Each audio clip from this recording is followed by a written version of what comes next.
नमस्कार साथियों, आपका हार्दिक स्वागत है फिर से एक नए वीडियो में। आज इस वीडियो में हम बात करेंगे कि आप किसी भी एम्प्लॉय का बिल बनाने चाह रहे हैं, चाहे वो सैलरी एरियर बिल हो, चाहे वो सरेंडर बिल हो, या डीए एरियर बिल हो, या फिर सैलरी बिल हो।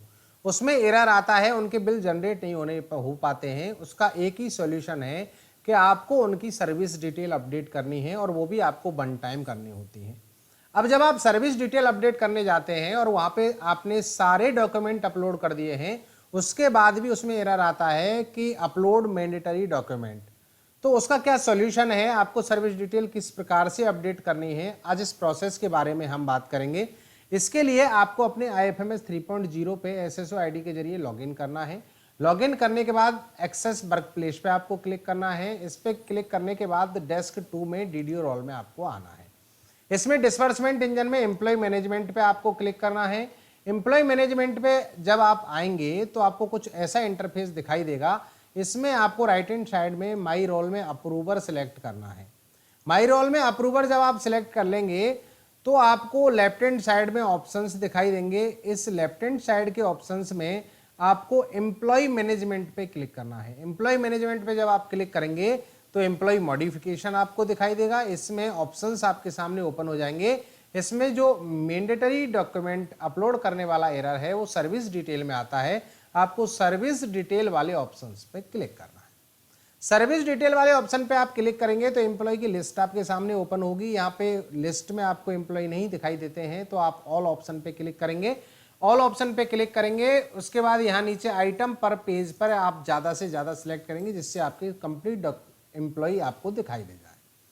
अब जिस भी एम्प्लॉय की आपको डिटेल अपडेट करनी है, सर्विस डिटेल अपडेट करनी है, जिनके बिल में प्रॉब्लम आ रही है, उनके एम्प्लॉय के सामने आपको मॉडिफाई बटन पे क्लिक करना है। मॉडिफाई बटन पे आप क्लिक करेंगे तो एम्प्लॉय सर्विस डिटेल का ऑप्शन आपके सामने ओपन हो जाएगा। इस सर्विस डिटेल में आपको एक भी पॉइंट नहीं छोड़ना है, कंप्लीट डिटेल आपको इसमें फिल करनी है। सबसे पहला कॉलम सर्विस कैटेगरी का है। आपकी जो भी कैटेगरी है, सबऑर्डिनेट है, स्टेट सर्विस है, कॉन्ट्रेक्चुअल है, या जो भी है, आप इसमें आप अपनी सर्विस डिटेल इसमें सेट कर लें। सर्विस कैटेगरी में जैसे ये सबऑर्डिनेट में है, मैंने सेलेक्ट कर लिया। आप अगर जिस डिपार्टमेंट से हैं, सब सर्विस कैटेगरी, उस डिपार्टमेंट के अकॉर्डिंग आप अपना डिपार्टमेंट इसमें सेलेक्ट कर लें। जैसे मैं एजुकेशन डिपार्टमेंट की बात कर रहा हूँ तो एजुकेशन डिपार्टमेंट मैंने इसमें सेलेक्ट कर लिया। इसके बाद यहाँ designation as per service cadre में जो भी आपकी डेजिग्नेशन है वो इसमें आप सर्च करेंगे। सर्च करने के बाद चूज कर लेंगे, जैसे मैंने यहाँ पे इसको चूज कर लिया।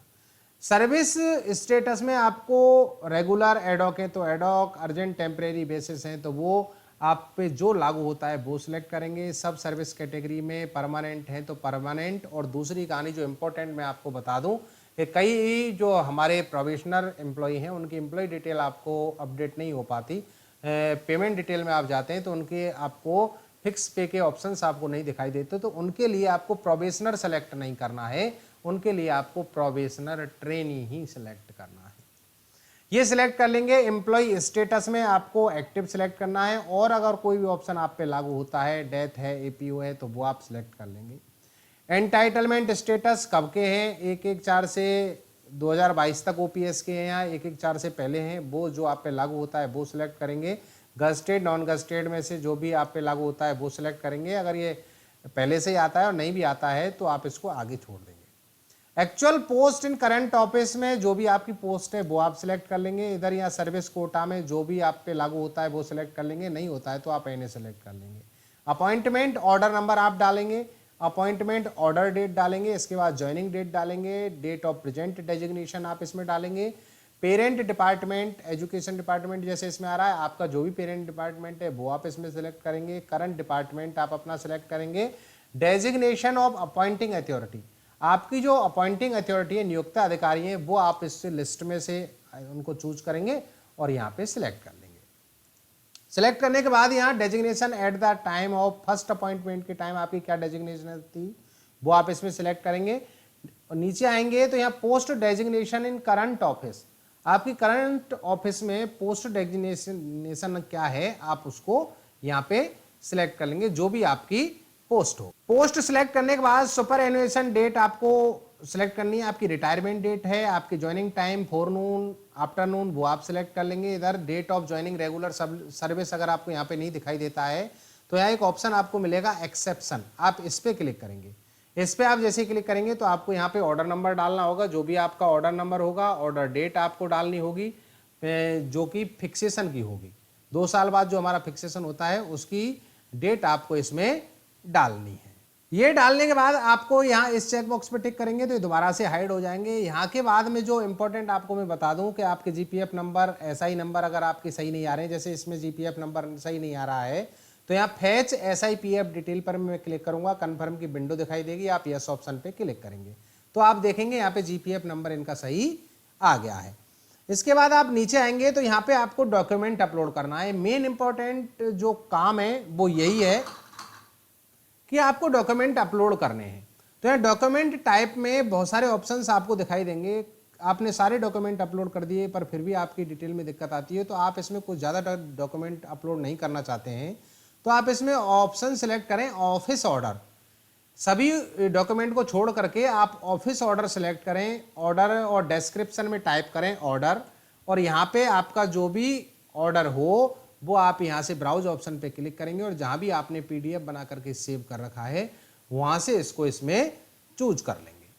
डॉक्यूमेंट चूज करेंगे, ओपन बटन पे क्लिक करेंगे। इस प्रकार से आप देखेंगे कि आपका जो डॉक्यूमेंट है आपको यहाँ पे दिखाई दे रहा है। अब आपकी ये डिटेल, अगर आप एक भी डिटेल ऊपर छोड़ते हैं तो ये अपडेट सर्विस डिटेल वाला ऑप्शन ओपन नहीं होगा। अब ये मेरा ओपन हो गया है, आपको अपडेट सर्विस डिटेल पर क्लिक करना है। इस पर आप जैसे क्लिक करेंगे कन्फर्म की विंडो आपको दिखाई देगी, आपको फिर यस ऑप्शन पे क्लिक करना है। यस ऑप्शन पे आप जैसे ही क्लिक करेंगे तो आप ध्यान रखें ये विंडो आपके सामने ऐसे चली जाएगी और इसका थोड़ा सा वेट आपको करना है। जिस प्रकार से मैं वेट कर रहा हूँ तो यहाँ पे देखेंगे ये सक्सेसफुल का मैसेज आपको दिखाई देगा, your request save successfully, your request ID, ये आप ओके बटन पर क्लिक कर देंगे। अब आप देखेंगे कि इस एम्प्लॉय की सर्विस डिटेल अपडेट हो चुकी है। अब जब ये सर्विस डिटेल आप वन टाइम अपडेट कर देंगे तो इस एम्प्लॉय के किसी भी बिल में आपको एरर आने वाला नहीं है। दोस्तों, जानकारी अच्छी लगी हो तो प्लीज़ वीडियो को लाइक करना, शेयर करना, और चैनल पे नए हैं तो प्लीज़ सब्सक्राइब जरूर कर लेना, क्योंकि इसी प्रकार के वीडियोज हम आपके लिए लाते रहते हैं। बहुत बहुत धन्यवाद। Thank you so much.